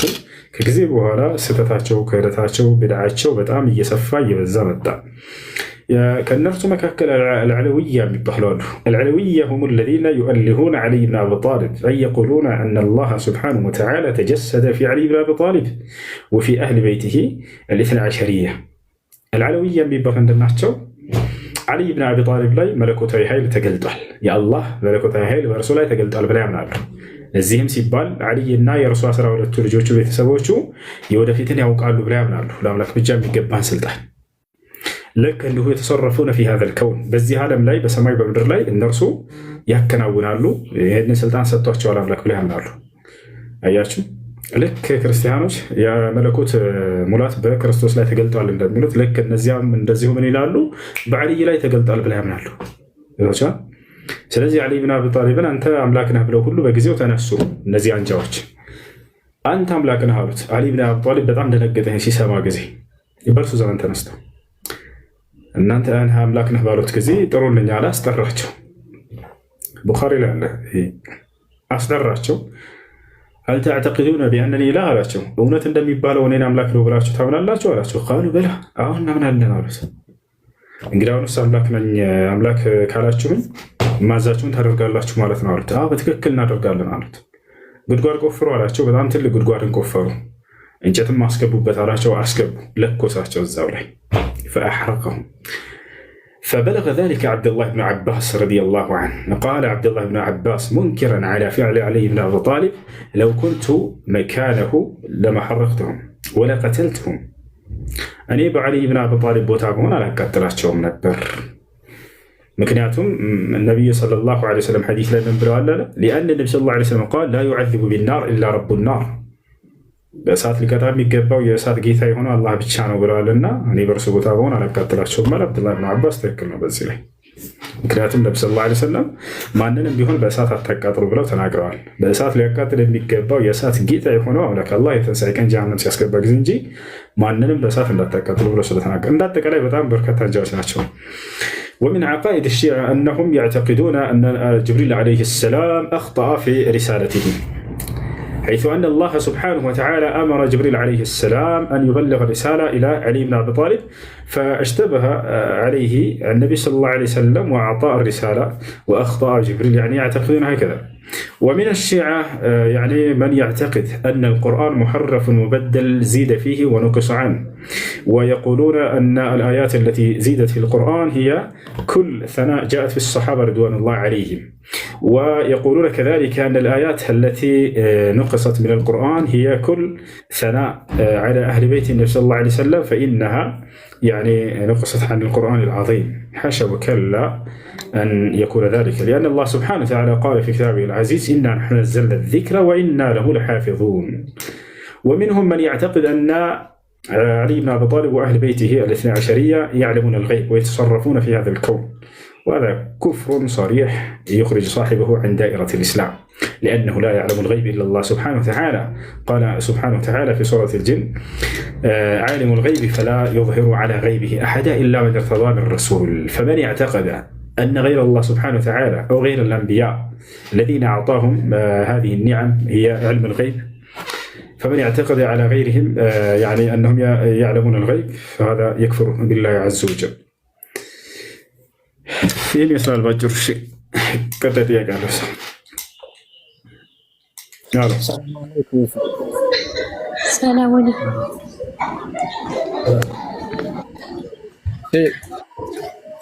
ሰላም